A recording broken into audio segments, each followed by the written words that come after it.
You can't just hang out with the same people all the time. Yeah. And if you're going to grow and other people are not growing that are around you, but you want to grow and you want to go somewhere farther, deeper, in Christ, and you stay around the same people, even though they're good Christians, they're awesome, I'll never grow. Yeah. I don't want to be the largest bird in the flock.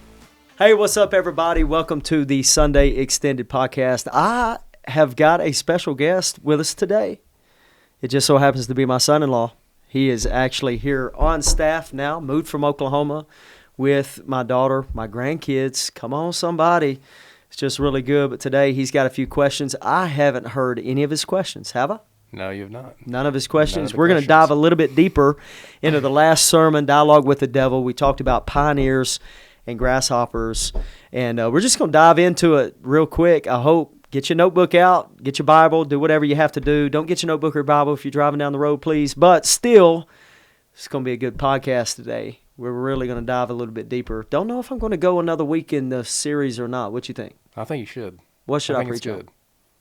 It's up to you. You always bring good stuff every week, so I'm not trying to butter you up or nothing, but you know. Yeah. So anyway, it's good. What was your favorite part of the sermon? I'm going to put you on the spot before you put me on the spot. Yeah. My favorite part of the sermon is, I think, as we talk about grasshoppers and pioneers, which I'm going to ask you some questions about that here in a moment. But it really just challenges me to, inspect every single area of my life, not just my walk with Christ, but as a husband, as a dad, at all these things, and what I do here at the church, every area of my life. Is there some areas, like you said in your message yesterday, or my grasshopper in some areas, but a pioneer in another? In my life, bringing it hot. Come on. So it really makes you take a step back and think of, hey, am I cherry picking what I want to be passionate about, what I want to be driven about? Or as a person, as a follower of Christ, every single area that I do in life and have in life that I have the opportunity to be the best that I can be at. Yeah. Am I going to use that for His glory, or am I going to realizing why my daughter fell in love with you? This is great. It's great. It's all right. It's the beard. No, it's the beard. Yeah, that's why you inspired me. Man, what a perspective. What a totally different. I wasn't even thinking about that. I wasn't thinking, hey, I've got to look at every aspect of my life. Yeah. Because honestly, I guess every aspect of your life can be driven either by the flesh or by the spirit. For sure. Yeah. And if you really have this defeated mindset in a specific area, but you're really driven on this in this area, you're probably always going to be defeated over here. Yeah. But you're going to be victorious over here. Why not be victorious in everything that you do? Yeah, because that just leaves that open door. It starts in one area of your life, and then it's just going to move on to the rest. So, I love that. Well, let's get into some questions. But man, you just blew my mind. My first question would be, excited. If someone wasn't able to listen to the message yesterday, they may be hearing the phrases that you're saying, grasshoppers, pioneers, all these different things, and they're like, what does this even mean? Can you give us some quick examples of what that means? So let's go back to some of the things that I talked about in the sermon. So grasshoppers, they blend in with the environment. Let's talk about the spiritual side of that. We just blend in. Christians today, I believe that we have an issue. We have a problem because a lot of people are just blending in. That there's no difference in the person that's sitting in the pew on a Sunday and the person that's sitting in the bar on a Friday. There's just no difference. I mean, outside of just attending a church service and being able to check that off and say, hey, me and my family went to church this weekend, there's really no significant difference in their walk on an everyday basis. Right. So grasshoppers really blend in with the environment. They're very small-minded. They see themselves as insignificant. They're always looking at the problems. They always, are talking about the obstacle in front of them. They have a victim mentality. I mean, the list can go on and on and on, I mean, and that's what we see in the 10 spies that came back in Numbers chapter 13. They saw a land that was flowing with milk and honey. It was great. It was awesome. But there was a lot of things that was challenging, and we just don't know if we can accomplish going and getting this land because of what we physically saw. Right. And that's where I think a lot of people get stuck. They don't really accomplish some of the things that they could accomplish in life because they're seeing with their physical eyes, which I said in the sermon is reality, but you've got to mix reality with the truth. And the truth is the Word of God and what God says and who God or where God is pointing you. Does that make sense? And so that's really the grasshoppers. And then the pioneers, they're just the people that's picking it up. Yeah. It's the Joshua and Caleb's. It's like, let's go, man. We're more than capable of doing this. I mean, the Lord's on our side. Let's just do this. Did the Lord say? Well, let's ride. Let's do it. Yeah. And then if it's never been done, they just got the, what do you call it, the machete? What's that big thing that you go through and you're cutting a path? You know what I'm saying? Machete.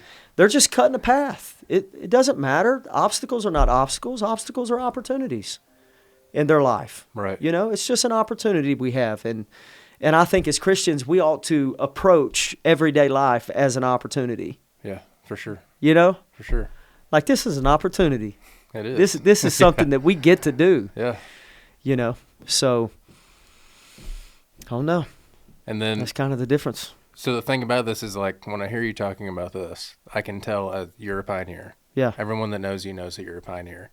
You're passionate about paving the way for the church, for your family, all these different areas. Yeah. Can you remember back to a point to where maybe you thought, hey, I wasn't a pioneer, but then something in my mind shifted, something changed to where, hey, I really need to go in full-fledged and I need to be a pioneer because this is what God's called me to do? I think one of the biggest moments where that hit me was when God gave me how can I say this? It's when I left the farming industry to go into full-time ministry. And I sold everything that I had. Right. And I was already preaching, but I had this other job. I was bivocational, so I worked for the church a little bit. Didn't get a big paycheck, but I've never done it for a paycheck.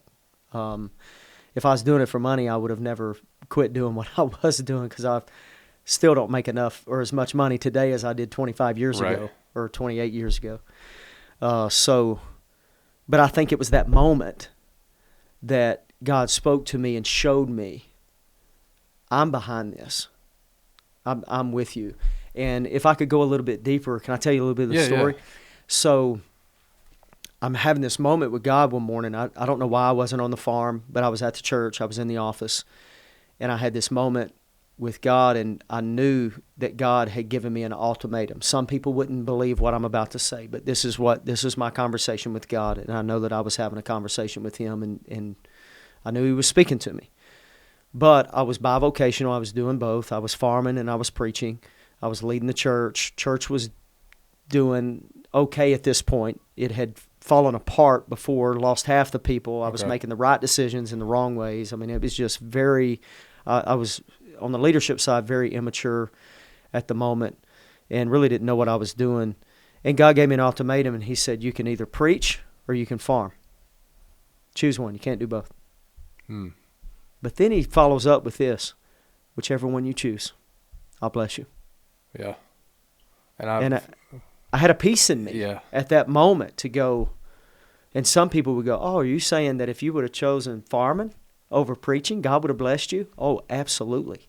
Because I know He gave me the opportunity. And He specifically spoke to me and said, whichever one you choose, I'll bless. You can't do both, though. Right. Can't do both. So, man, I'm a weepy mess. I'm going, oh, my gosh, because I knew in my flesh what I wanted to do. My flesh wanted to stay farming, but I knew what my spirit wanted to do. My spirit man knew this is an obstacle that you can overcome. You can do this. You're called to this. And then it wasn't 15 minutes later, a good friend of mine, which is the president and founder of Hope Center Ministries, Compassion, all that, Josh calls. And I can remember I had a black Razor flip phone. Remember, I don't even know if you remember those flip phones, but that was the cool thing back then. That was the iPhone 17 Pro Max. But anyway, I've got this I remember answering the phone and saying hello, and he's just kind of tore up. He's a little emotional, which is kind of out of his character. It's not that he don't get emotional, but it's just that you don't answer the phone and he's emotional. I didn't know what happened. I thought something tragic may have happened. I had no clue. And he goes, hey, man, where you at? And I said, I'm at the church. I've been up here praying. He said, interesting, man. I just got a word from the Lord. And I said, well, what's going on? He said, no, it's really for you. And I said, what? And I left this out, but I wish I wouldn't have left this out because it sounds like I'm painting a picture that's unrealistic, but this was the truth. He led me to the Elisha and Elijah It's a great story in the Bible. Story about burning your plow. Mm-hmm. That's where I was reading. Josh calls, and Josh says, man, God just told me to tell you to burn your plow. This was 15 minutes between one another. And as soon as I heard that, it was one of those moments. I'll run through a flipping wall for Jesus. Because if I've ever known Jesus is real, I know Jesus is real. That's awesome. It's not that I didn't know Jesus was real. Right. You know what I'm saying? There's just confirmation. It's confirmation. Yeah. I'm going, God's speaking. Like, this is confirmation of what I'm supposed to do. And I made that decision that week. I'm out. Peace. That's awesome. I'm quitting everything I'm doing. I'm going to go work for the church full time. Yeah. For like part-time. I think my first paycheck for the church was $300 a week, $15,600 Hey, that's more a than year. You're paying me right now. So no, I'm kidding. But it was crazy. My family thought I was crazy. Everybody thought I was nuts. But, you know, I'd never really pastored full-time. I'd never thought that I would even be at the place at all. I never even dreamed of a place like this in ministry, doing multiple sites and church the way that it is and leading staffs and people and all this kind of stuff. I never thought any of that, but that's part of the pioneering process. When God promises you something, when God paints a picture in front of you and you're willing to walk through it.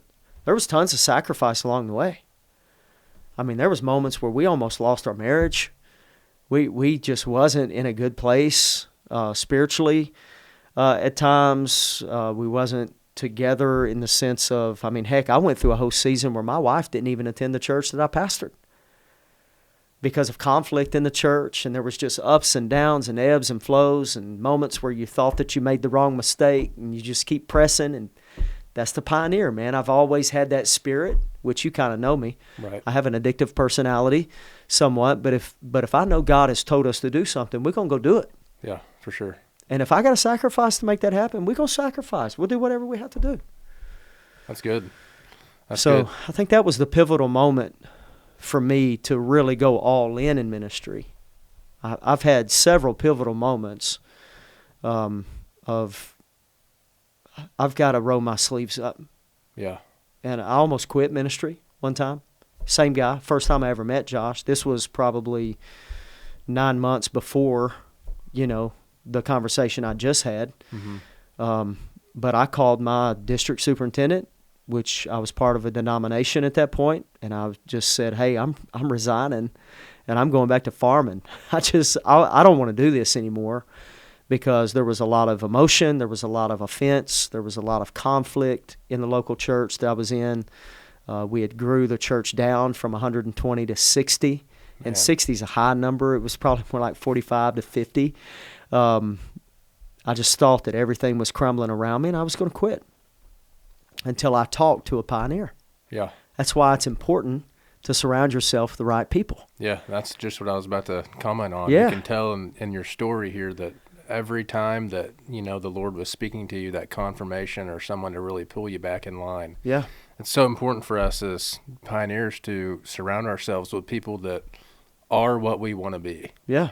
Or That's are right. on the same track that we're on. That's you know right. what I mean? Birds of a feather flock together. Yeah. And you can't, please love me when I say this, you can't just hang out with the same people all the time. Yeah. And if you're going to grow and other people are not growing that are around you, but you want to grow and you want to go somewhere farther, deeper, in Christ, and you stay around the same people, even though they're good Christians, they're awesome, I'll never grow. Yeah. I don't want to be the largest bird in the flock. You know what I'm saying? That's good, yeah. So if you're a pioneer, you're always looking for pioneers that are above you. Okay. It doesn't matter if you're in the business world and you just started a small business, but you have some ends with a couple of guys or ladies or whoever it is that started a small business years ago and it's grown into a medium-sized business. Get around those people. Rub shoulders with those people. Don't stay around here. Yeah. Good. Just hanging out with people that's just done the same thing that you're doing currently. Right. They're not going to teach you or help you or show you how to pave the way for your family, for your spiritual life, for your business, for your whatever it is. They're not going to teach you what you need to know to go even further with Christ or, whatever that further may look like in your life. Okay. So see what you're saying. So let's take the flip side of this, though. Okay. So we can see how helpful that people can be. But what if on the flip side, say Josh was somebody that was negative, speaking negative in your life, or there was someone you wouldn't be negative. having this conversation with me. Right. So we know it's important to surround ourselves with people that are on the same track. But how do we differentiate these comments that people are giving us? Like, say, hey, we really feel like we know what the Lord is telling us to do. Yeah. What if there's people that are going against that? How do you differentiate that stuff and discern that? Well, I think the last word is the key thing. Okay. It's discernment. It's praying for a spirit of discernment. Like, right. God, you're really going to have to show me. And there's one thing that you can't back me off of. Okay. And that's what God's spoken to me. And you've got to watch, because sometimes we'll say God spoke when God didn't speak. So anytime you say God said, you got to be sure that God really did say. Right. You know? So you got to know that you know. And again, that's a discerning spirit. I always say, let the peace of God, there's a scripture that says, let the peace of God rule and reign in your life. That word rule literally means what we would call umpire. You know all about that because you're a baseball guy. Your dad's a college baseball coach. But it's either safe or out. And that's what the peace of God does on the inside of you.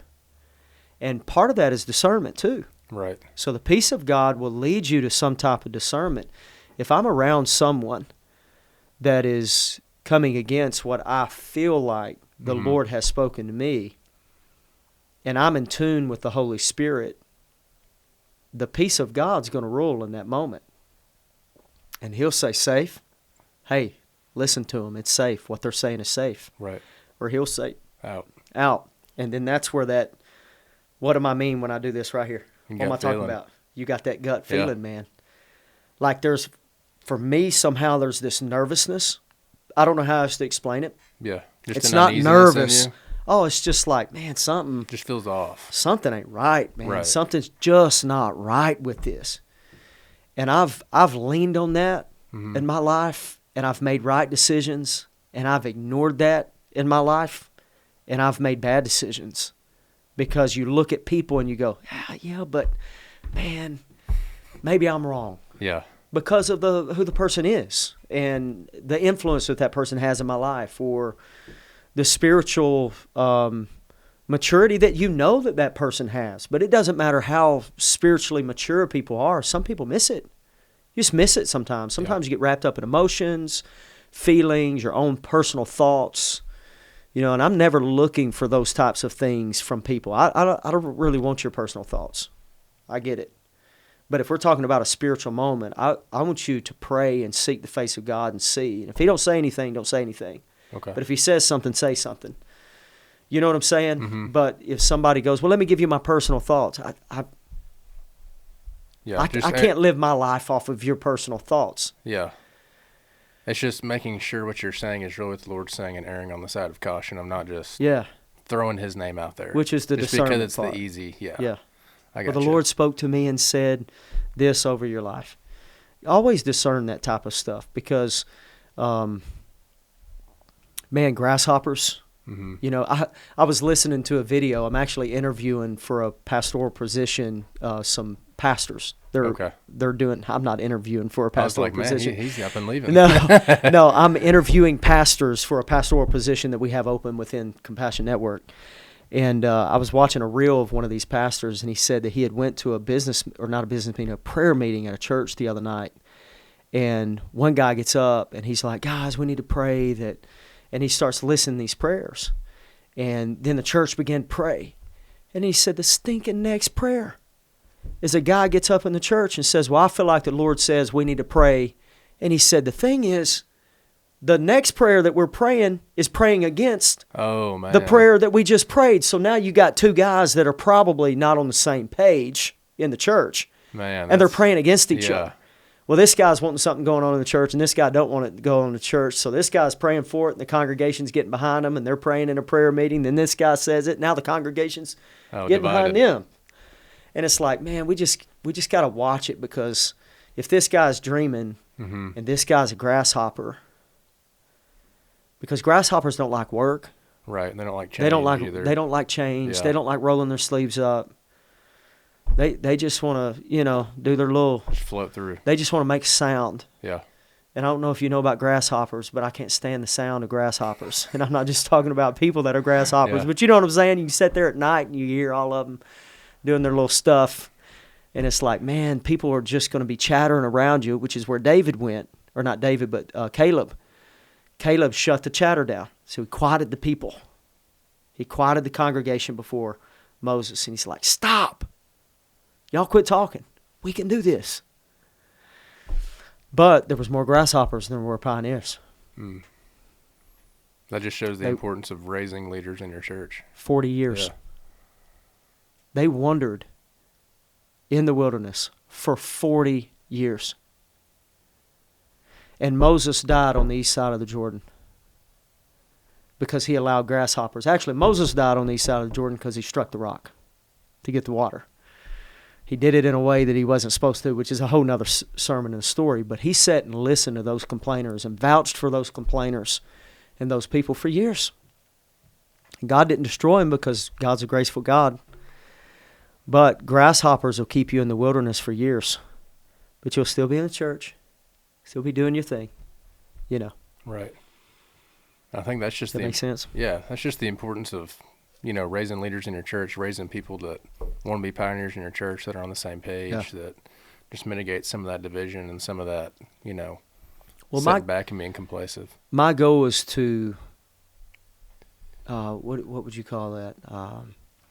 Not install, but my goal would be to put, as much as I can, a pioneering spirit into the life vein of the church. To where if anybody comes in and they have a grasshopper mentality, or they're thinking small, or they think the church is getting too big, which I can't stand that verbiage. I don't have time for that. Because anybody that wants to keep something small, there's nothing wrong with small if that's what God's called you to. But if you keep things small just for the sake of keeping it small so that you can feel comfortable, you don't have a heart for other people. Yeah, it's a grasshopper mentality. That's a grasshopper mentality. When people say, well, it's us four and no more, you know, we don't want our church to get too big, and we don't want that. Man, that's hogwash, dude. That's the most selfish thing that anybody could say. So you're saying if God wanted to send 20 more people to your church, you wouldn't accept them because you want to be able to know everybody in the church. Yeah, that doesn't make sense, does it? You're not going to know everybody in heaven. All right.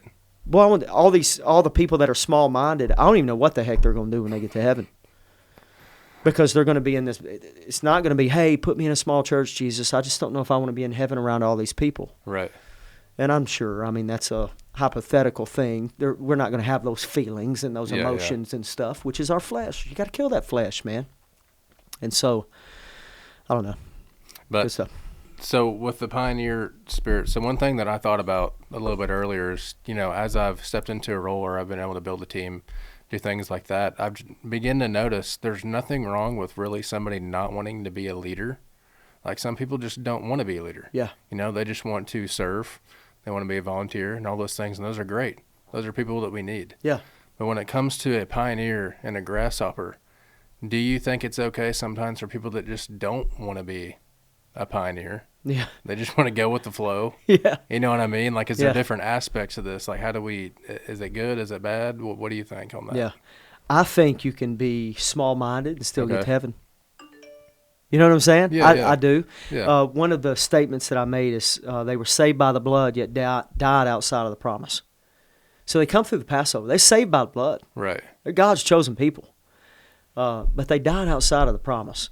But I like what you're doing. You're spinning the pioneer and the grasshopper thing more into a leader worker type of thing. Mm-hmm. My whole thing would be this: if you don't have that in you to go, man, I just don't know if I can get the machete and start clearing the way. I don't know if that's me. Well, that's fine. Just get on the heels of a pioneer and keep following. Mm. You know what I'm saying? Mm-hmm. Don't stay back here and go, yeah, I know that's new territory and stuff. I don't feel comfortable over there. I'm just going to stay over here because even though God's got some things over there for me, I think that I'm just comfortable here. Right. Just don't do that. Yeah, buy into something and follow it. Yeah. Just don't, even though you may not be big-minded or a big thinker in every area of your life, get around big-minded people. Get around big thinkers. You know, put yourself under people who are charting the course and winning souls and doing everything that they can. You know, I think someone in a position that wins one soul is just as important as someone in a position that wins hundreds of souls. Right. Because one soul matters to God. Yeah. You know, and everybody can win one soul. So just go win your one soul. So you don't have to, I think what you're saying is sometimes it can paint a picture of, oh, I have to lead. I have to be out front. I have to, if I'm going to be a pioneer, that's what I got to do. Right. Let's change it a little bit and just say, if you're a pioneer, you're positive. I can do this instead of I can't do this. Yeah, it's just it's a mindset shift. Right. You're shifting your mindset to go, you know, that used to be impossible. I thought it and I deemed it impossible. It's not impossible. This could happen. Now, I may have to have a few pioneers around me to make sure that this does happen. Yeah. I can't do this by myself. Right. See, that's the power of community also. It's the reason that you need the right people around you. But if you keep hanging around with chickens, you're not going to fly with the eagle. You're always going to be a chicken. That's just what's going to happen. Yeah, Nothing wrong with chickens. They taste really good. But an eagle flies high, man. Yeah. And if God's called you to be an eagle and you got chickens around you, you're probably going to become the chicken. I say this, it's kind of dumb little analogy, but if you hang around the barbershop long enough, you're going to get your hair cut. It's just the bottom line. So you hang around chickens long enough, you're just going to start acting, talking, pecking on the ground like a chicken. Right. And then before too long, you're going to be acting like them. You're going to be doing everything. You know, your mannerisms are going to be like them. You're going to pray like them. You're going to attend church like them. You're going to have a spiritual walk like them. Everything in your spiritual life is going to be like them. And by them, I'm saying grasshoppers, small-minded, everything's obstacle, everything's negative. It's just that type of stuff. Don't get into that. There's greater things for us to accomplish than those types of things. We can't. Don't stay there. Right, for sure. Yeah. Yeah, if you're not moving forward, then you're not moving at all. Yeah. You know, you're just being complacent, being still. So what are some ways somebody may be on here listening to this thinking, man, I know where I want to be and I know the people that I'm around, but it's hard for me to see if they are in front of me, if there's someone that's ahead of me, they're doing things that I want to do, or if they're just the same as what I'm at right now. Yeah. What are some ways for you to see that? Well, I think the first thing that you need to do is get a vision for yourself. Okay. Where am I going? Where am I headed? So let's talk about my practical life. Let me figure all that stuff out, because even as a pastor, I had to do this years ago. But I come to the realization, I was in a counsel session, actually a therapy session, and the guy said, you know what I've learned about you? And I said, what? And he said, you have no problem when it comes to vision for the ministry, for God, for the things of God. Can I ask you a question and you not get offended? And I'm like, sure. He said, man, what's the vision of your family? Ooh. Like I've heard nothing. Yeah. Like anything that comes out of your mouth is church this, and I've done this, and going to do this, and got the vision for this. And what about your wife? What about your kids? And at that point, no, I think River was born at that moment. But what about your 3 kids? What's the vision? What legacy are you going to be leaving? Like what does that look like? Which totally changed my perspective, because at that point in my life, I didn't even have any father figure examples. Mm. Like that was kind of paving the way for me, pioneering a way for me to be a good dad, right, or pioneering a way for me to be a good husband. Right. You know, I just was trying to surround myself with bigger preachers that would cause me to be a better preacher or a better pastor, or, you know, to come up with strategies on how to retain all of the fish, quote, quote, that Jesus is sending us in our little boat. Mm. You know, I surrounded myself with those types of people. I had a vision for the spiritual side of things, but I didn't have a vision for the practical side of things, and that's just as important. I think that's not either or, that's both and. So the first thing I'd start with is I'd just start with a vision. Where am I going? What does that look like practically in my life? And then what does that look like spiritually in my life? Mm. And then from that point, build off of it. Yeah. And I think that goes back to when you're preaching in your sermon about meeting with people and them having, would you say, a 10-foot view? Yeah. Or a 10,000 or 1,000-foot view? Yeah. Not only does that apply to us at the church, but it applies to our life. Yeah. Like if you're so focused, like you were saying in a moment, on the church, that's your 10-foot view. But instead of taking a step back and saying, hey, I'm also a husband. I'm a dad. Yeah. I have all these other things that I'm also called to do and lead this family. I'm a son. Yeah. I'm a grandson. Right. I'm an uncle. You know what I'm saying? Yeah. Like I'm all this. I'm a brother. Yes. I'm all this other stuff. And all those people have been neglected. Like I neglected all of those relationships. Right. For many, many years. Like when I say many years, a couple of decades. I neglected all that stuff. Like I don't have a relationship with my niece and my nephew or nieces or nephews. I don't have a relationship with any of them because I put church over those relationships. You know what I'm saying? Mm-hmm. Your wife didn't have a dad until she was probably a sophomore or junior in high school. She lived with her dad, but her dad didn't really care. If I had something at church going on or I had a volleyball game, the stuff at church happened. Wasn't the volleyball game. I wasn't going to the volleyball games. Right. I was going to the church event. So it's and I had nobody around me that was pioneering the way of, hey, man, one guy, it got me. It took me 2 years to surpass this. That's why I think Kayla was either in the 10th or the 11th grade. I'm not sure. It was either 2.5 years. But one guy, he attended the church that I was the campus pastor of in Waverly, Tennessee. And Kaylee had her 8th grade volleyball night. Last volleyball game of the 8th grade. And they walk everybody out mid-court. You hand them roses. Blah, blah, blah. Big night. Yeah. For the 8th graders. Yeah. Something makes them Junior high's really over. special. You're going to high school. You know, you won't play junior high ball anymore. Right. And she was a good little volleyball player. And I get a text message. I'm at the church. I get a text message. I open my phone. It's a picture of Jill and Kaylee standing mid-court at the basketball court at the middle school in Waverly. And the guy cussed me. He was a Christian. I believe to this day he still loves God. Yeah. But I'm not going to say the choice words that he had. But he had some choice words in that text message and pretty much said, what the heck is more important than this right here? You tell me. And it was a wake-up call because I thought, oh, my gosh, I'm at the church doing nothing. Paperwork, following up with emails, nothing. And my daughter and my wife is standing mid-court at the basketball gym, and I'm not there for my daughter. It's just sad. Yeah. Later, that couple left the church. And I talked to the guy not too long after that, and he said, here's what I know. If you'll treat your physical family like that, you'll treat your spiritual family like that too. I'm out. I'm going to another church. I ain't staying here. And I thought I wouldn't either. Yeah. That's tough. That's hard. But the good thing is, like, knowing you now, you know, it's at some point, you know, in the road of wanting to be a pioneer and wanting to focus on the right things, you just have to accept the problem. Yeah. You know, and you just, like you just said right there, like you knew at that moment, it was a wake-up call. It took me a couple years to transition my workflow, honestly. Mm-hmm.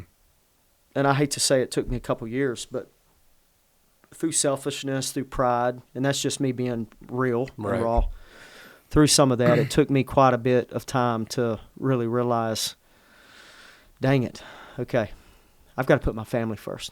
Yeah. And now I've got it to where my family's first. Mm-hmm.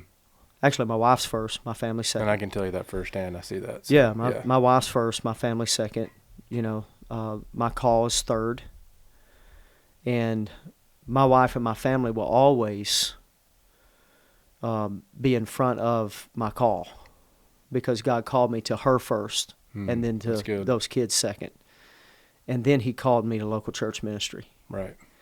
And so now I coach basketball. I coach football. I go to practices. I got 2 full-time jobs and a part-time job. I'm not saying that to say I'm overwhelmed because I'm not really overwhelmed, but I do. I've got other ventures that I'm involved in outside of those 3 things also. But I've learned how to balance all of those things while still attending everything that I need to attend. Understanding, and this is going to help some of you guys. This is just my story, but listen, attending the things that I need to attend while understanding I don't have to attend everything. Right. I don't have to attend everything. That's good. I mean, that's the thing, too, of saying yes to something and saying no to something else. Yeah. And if it's going to be in the way of you and your family or any of those things that come first in your life. A lot of people have asked me, they said, well, why don't we ever see you at CR? Monday nights or family nights. Yeah. And we have set those. And that's like immediate. Since y'all have moved in, I think Thursday nights are now family nights. Isn't that right? Yeah, yeah. So since y'all have moved here, but Monday night has always been, and we still treat it like this, Monday nights are family nights. And so if it's family-driven, tonight is basketball practice. So basketball practice used to be Thursdays. But now with some of the other kids' schedules and parents, we've moved it to Monday nights. But Monday nights is basketball practice. Can't do it. Can't be here. Right. Well, what about Saturdays? Why do some people say, well, we never see you at the men's breakfast, or we never see you at this or that? I don't have to attend the men's breakfast. It doesn't mean that I don't like the men or the men's ministry at the church. But Saturday is family day. Yeah. You got to set those boundaries. It's family day. Yeah. That's my Friday's my Sabbath. My kid is in school. Other ones are grown and moved off. So River's in school. Friday's my Sabbath where I get my head back on swivel. Saturday's family day. That's good. Nothing interrupts Saturday. Now, if we got an event or Easter or Christmas or something, we got services. I mean, there's always exceptions to the rule. Something going on. But I can't help that I have to spend time with my family, and there's other church events or other events that's planned. Right. But if people only come to church or are involved in something, if the pastor's involved in it, that's grasshopper thinking. Yeah, that's for all the wrong reasons. It's grasshopper thinking. Yeah, there's no pioneer. I'm the interim pastor here. I know I'm the lead, but I'm interim. Yeah, there's going to be a day that I'm no longer the pastor of this church. So hopefully people don't leave when I'm no longer the pastor of this church, whether that's 10 years from now, 20 years from now, 5 years from now, whatever that looks like. But on my deathbed, if they're all still living, there's going to be 3 people that are surrounding my deathbed. And all these church people, they're not even thinking about me in 35, 40 years when I'm on my deathbed. You know what I'm saying? Yeah. Some of those people are dead, and they're not even thinking about me. I'm so long gone out of their life at that point. It's why you have to choose. I don't know how we got out here, but this is hopefully helping some people. This is good stuff. It's why you got to choose which table, especially in ministry, that you're going to sit around. Which table are you going to sit around? Right. The therapist taught me this. He said it's the tale of 2 tables. And he got on a whiteboard and he drew a table. And he said, how many people's in your family? And I said, well, there's 5 of us. 5 seats. Drew another table. He said, how many people's in your church? At that point, it was like 1,000. He said, okay. And he just starts putting dots all around this table. He said that it's the tale of 2 tables. You've got to choose which one your primary table is. Now, let me give you the difference. This table over here, there's 5 seats at this table. No one leaves this table. If you make a horrific mistake, these people are going to be so upset with you, but they're not going to leave you. You make a horrific mistake over here, people may just leave. Most of them are gone. Yeah. And you don't even have to make a mistake. You make one statement. This one's gone, that one's gone, that one's gone. This one comes back in. The new person comes in, sits at the table. That one's gone, that one's gone, that one's gone. And you live your life trying to please everybody around this table while you're neglecting the people at this table. That's tough. That's good. That's some of those therapy sessions that set me free, man. And I love this table. Right. I love the church table. I'm called to the local church. I'm not called to... I just do not feel called right now to executive positions that have nothing to do with local church ministry. Right. Local church is where it's at. Amen. It's grassroots. And I want to be in local church ministry. Yeah. I love the local church. But my house will always take precedence over the local church. And now the family, the tree's bigger. So now there's 3 more grafted in. So now there's 8 of us. Yeah. So we're taking family pictures, and me and Jill's looking back and going, oh, my gosh, there's 2 grandkids in the picture and a son-in-law. And then Abby's, probably going to get married within the next year and a half, 2 years. Her and her boyfriend has been very serious, but she wants to graduate college before she gets married. And all of that, which was kind of a stipulation for you guys, but I don't know if I'd have the same stipulation for Abby. I'm not sure. Because if she gets married, does that mean I don't have to pay for college and all the stuff anymore? That's some good thinking. I don't know, some strategy there. That's good. But yeah, you just gotta. And a lot of these people around this table, they would nothing wrong with them, nothing wrong with a grasshopper. Mm-hmm. I'm not belittling any of that. You just can't surround yourself with a bunch of them, or you can't allow them to dictate the culture of the church or the culture that you're trying to create personally, individually, or you're trying to create spiritually. So, anyway, good stuff. You got another question? I actually don't have any. You don't have anything else? Well, look, else. we went down a little rabbit trail, a couple little. Yeah. We chased some rabbits today, but it was okay. It was really good questions, by the way. I thank you for coming and doing this. It's been good. I hope that you've enjoyed it. If I had a takeaway from today, it would be get a vision for your life. Once you get a vision for your life, do it for your practical, your physical life, and your spiritual life. Then begin to evaluate who is around me. Are these people going to support my vision, or are they going to pull me away from my vision? If they're going to support it, or if they're going to help you lead through it to accomplish it, continue to hang out and be around these people. If not, I'm not saying drop people like a bad habit. That would be un-Christ-like. Right. But you don't get the influence in my life the way that other people has influence in my life if you're always trying to pull me down instead of lift me up. Make sense? Yeah, makes sense. So just surround yourself with those people that are lifting you up. Sometimes people will pull you down and lift you up. So I'm not saying get around people that will say the things that you want them to say to you all the time. They may say the things that you need to hear, but That's you don't right. want to hear. Right. Pioneers will always look at you and go, hey, boy, I think that guy that texted me that night, he was a pioneer. What's more important than this? Right. He's calling you out. Well, he was calling me out. Yeah. He was leading me. What's more important? Now, he led me, but he knew I couldn't lead him. That's why he left the church. That's good. That's good. I respect that. Yeah. Because, that's a pioneer sitting underneath a grasshopper. This guy's not going to pull my family down. He's not going to be the example for me and my family as a pastor and a spiritual leader. I'm going somewhere else. And they ended up going to a church that was, when you look at church stuff, it's 50 people. Man. 40 or 50 people. But it didn't matter.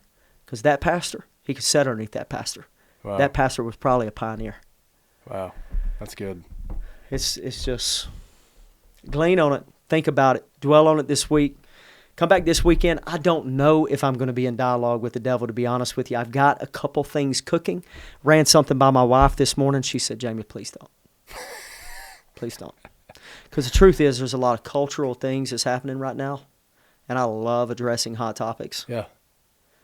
I love hitting that stuff head on, and she's like, please, in the name of Jesus, please don't, Jamie. Please. Hey, don't. If we don't address it, then they're going to get their info somewhere else. She's you know what I'm saying? You might as well. Just don't. You're going to make so many people mad. And I'm like, hey, that's cool, but there's this dialogue going on right now with the devil that even a lot of pastors, now I could just talk to pastors now, a lot of pastors are getting caught up. And if you don't get online and say A, B, C, D, then we're going to boycott you, we're going to cancel you, we're going to do all this kind of stuff because of everything that's happening in the culture. Well, let's have a conversation about it and see what the Word of God says about it. Right. Because really, I don't care what their opinion is. What's Jesus say about it? And that's what I want to. Come on. That's what I want to do. I'm like, hey, man, all these little things that are happening. We just had the Super Bowl this week. I'm sure there's a lot of Christians that sat and watched that trash at halftime. And all that trash at halftime was, I didn't see it. I turned it on to the Turning Point thing, which honestly, I probably shouldn't even say this, but it was a little cheesy. But still, watch that instead of the halftime show. Yeah. But there's a lot of good, Bible-believing, loving, going to be at the altar praying and probably speaking tongue Christians that sit and watch Bad Bunny. And I don't understand that for anything. And we wonder why we're at where we are spiritually, individually. It's because we're taking that stuff in. Like, what are you doing? The enemy is speaking. I was at lunch today with somebody, and they said, yeah, I watched it. This person was just in from out of town. They don't attend our church, but good people. And yeah, I watched it, but you should have watched it, man. You couldn't understand anything anyway because it was all in Spanish. And I said, why was it all in Spanish? I didn't understand that. But then I go, was there any booty shaking and booty rumping? And could you see stuff? Because I'd already heard there was some sexual innuendos and some different things like that, and bumping and grinding and all this other kind of stuff. And Christians are watching that crap. And we're wondering why we're struggling and why I'm having those thoughts and why I continue to go back to the computer and get on porn. Yeah, that's what you're consuming. Because you're feeding your spirit with it. You know, my gosh, I could just go rabbit off for a minute. It's another rabbit. I'm going to stop. We love you. Come this weekend. Who knows what's going to happen? We do have marriage night Friday night. It's going to be really, really good. It's going to be really good. The theme is one. It's about the two becoming one flesh, but it's not just the two becoming one as a married couple, but as a spiritual being. Both good. Coming together spiritually, and the impact that makes. It's going to be really good. It's going to be more of a talk than it is preaching. We're not going to get up and shout and scream and do all that kind of stuff. We're just going to have some good teaching moments. Probably going to have a panel, talk a little bit about some of the struggles that a lot of married couples have, overcoming some of those struggles with some people on the stage that have overcome some things. So it's going to be good. See us Friday night. Doors open at 6. Event starts at 6:30.